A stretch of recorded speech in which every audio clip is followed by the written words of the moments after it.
Welcome back to my writer's room, everyone. I am Matt Wallace, YouTube's resident angry writer, and thank you for taking a few minutes out of your day to come hang out with me here in my lonely, angry little writerly sanctum. I always appreciate it. I really do. Me not being naked on the vlog is brought to you, as always, by our t-shirt of the day. And today I'm rocking my Captain America 1 of 15 shirt because, as you can see, the only thing sexier than a man in skin-tight spandex is a man in skin-tight spandex encased in a glass cube.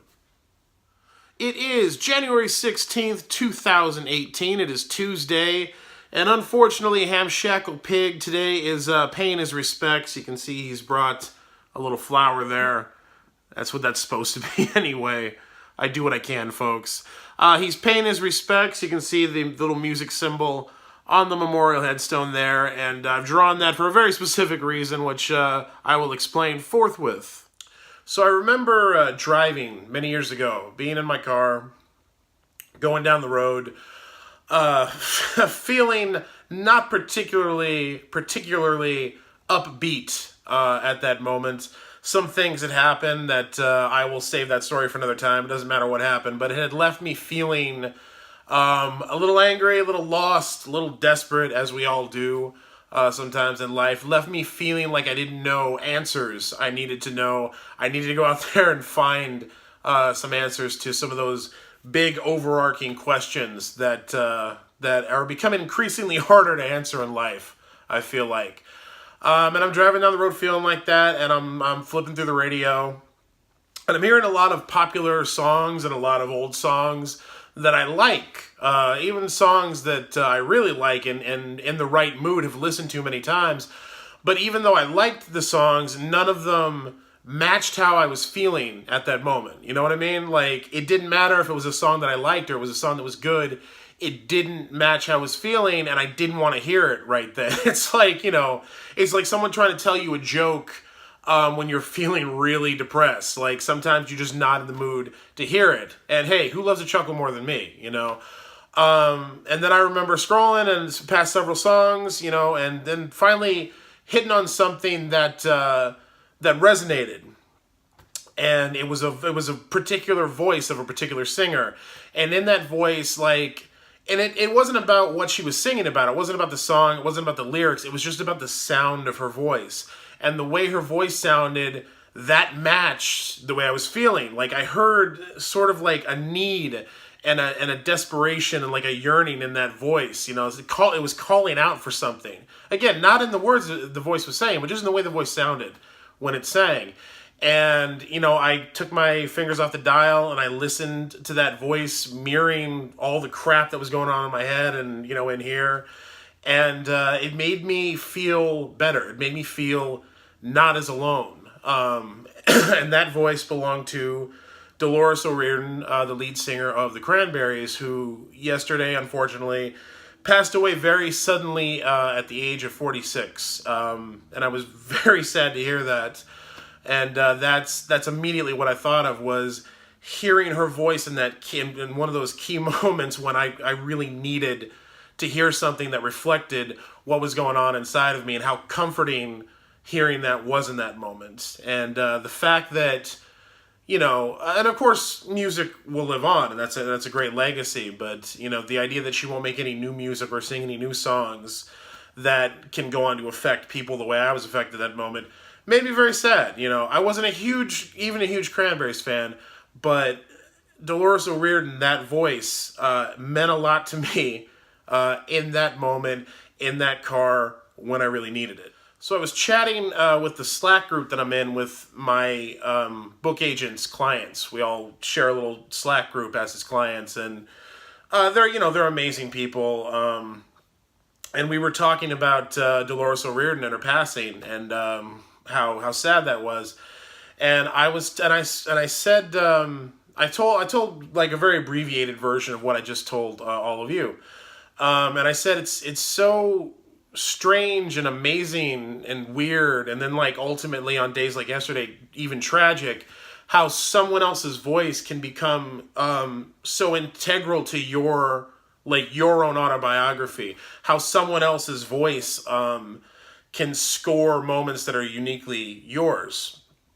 And everybody thought that was a very good point because they all understood what I was talking about. I'm sure all you understand what I'm talking about too, because I think that's a very universal thing. And it's not just singers or musicians. It's everything. It's the movies that we watch when we're sick and not feeling well. We all have those movies we put on when we're sick and we want to feel better. TV shows we remember watching as kids when we stayed home from school sick, and that was what was on TV, and that's what you watched. Video games that we played, during certain times in our lives. I have memories of all of these kinds of things in my head, and my experience of them informs how I view those things, which the strange thing about it is arbitrarily those things have nothing to do with any of the emotional or psychological stuff that I attach to those things. Because I spent a whole summer playing Contra on Nintendo when I was a kid, and going through a lot of those key kid changes. It doesn't mean Contra's about coming of age or having hard times or being bullied in school or any of that stuff. That's just what my memory of that game is, because that's what I was going through when I played it, to feel better and to have something I could control and something I could focus on. Toys are that way too. I was thinking about that over Christmas. How important toys can be to kids and how we don't really think about that because kids are so powerless, and toys are something that they can control. I think somebody had a monologue about that in a movie or a TV show, and I'm forgetting who. I don't think that's an original idea I had, but I agree with it. I agree with that. I agree with that point.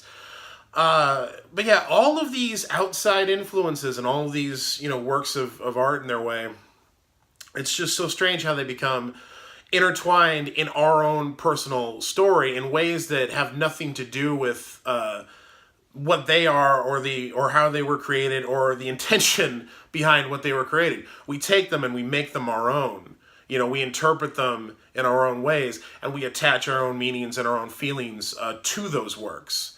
And it's a great thing to have. I think, it stops you from feeling alone. It helps you feel connected to something. It gives you a mirror to see what you're feeling and going through in, and that in itself is very reassuring. So what's the stuff that's part of your autobiography? I want to know. Get in the comments. Let me know your things. What are the movies, the TV shows, the songs, the books, the video games, the comics, the whatever it is that are attached to those key emotional moments and memories and monumentous events in your mind. What are the things that you have changed through your interpretation of them and your kind of consumption of them? I'm interested. Let me know in the comments, because again, I feel like this is a universal thing that we all have. And in light of Dolores O'Riordan's passing, I think it's a good thing to reflect on those things that have helped us and have helped us connect and feel not so alone and reassure us. And it's good to talk about them. So yeah, let me know in the comments. I'm interested. I want to hear about your things. So that's got to be it for today. I have things to get to, man. I have a full-time writing job now that I need to attend to. And then after I'm done doing that, I have a middle grade novel to finish. I have other books in the pipeline. I need to prepare to go out into the world. I've got more video content I need to work on. I've got to get ready to record the next episode of the Ditch Diggers podcast with Mer Lafferty. I'm creating content with 3 hands here, people. Help me out. Cut me some slack. Or at the very least, go out there and share some of this stuff that I'm doing with other people. I'd really appreciate it.